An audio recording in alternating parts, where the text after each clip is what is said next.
Today on Talking Democracy, I welcome Jimmy McMillan of New York's The Rent is Too Damn High party. The party was founded on the beliefs that the rent in New York is too high for its residents and needs to be lowered to relieve financial stress and poverty and increase employment. Mr. McMillan is the founding father of the party as well as its high-profile candidate. Today we're discussing the Rent is Too Damn High party on Talking Democracy. This movement, I'm running for president of the United States in 2012. I'm going to make an announcement what party I'm running under on the 11th of February in Washington, D.C. on the Revolution Radio. They're getting exclusive on that. But the young children will be coming with me.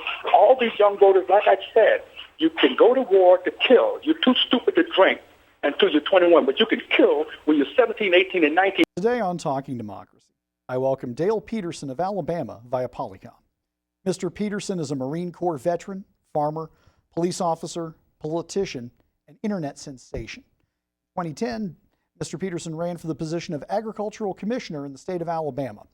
We'll be discussing his viral campaign ad, his run for Ag Commissioner, his plans for the future, and much more today on Talking Democracy.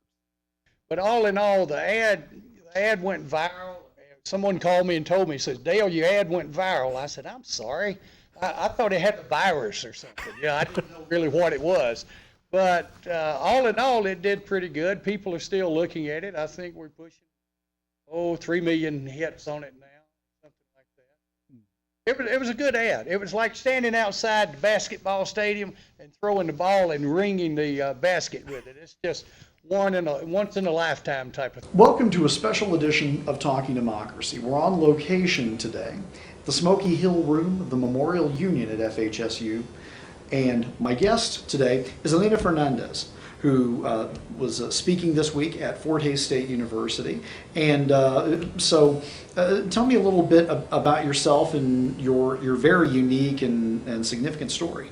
I think that if I have a significant story, it's because I'm related to Fidel Castro, which has been the Cuban dictator for more than half a century. That's what made the person interesting, I think. It's by association.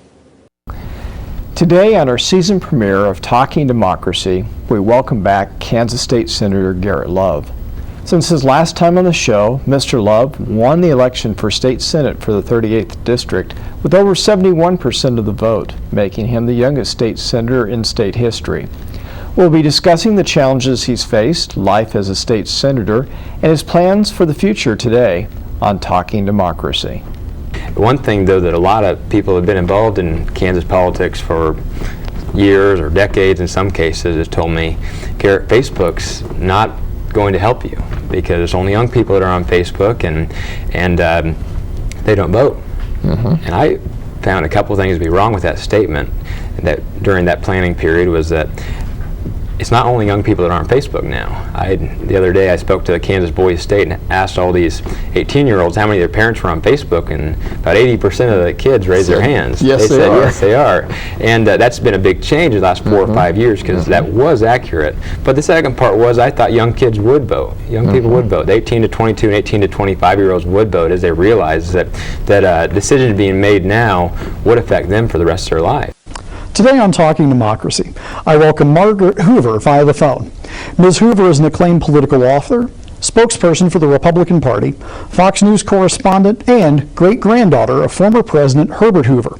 We'll be discussing her latest book, American Individualism: How a New Generation of Conservatives Can Save the Republican Party, her ideas on how to save the GOP, and much more today on Talking Democracy. I am a Republican. I've been a lifelong Republican. I had an opportunity to, I have a bit of a political legacy. My great-grandfather was Herbert Hoover, and grew up with a lot of understanding about who he was as a person, despite the unfair, I think, rap he's gotten in American history. But despite the political legacy, never pursued anything in politics or government, and in fact, studied Mandarin Chinese and Spanish language literature in college, and first job out of college was in Taipei, Taiwan, actually.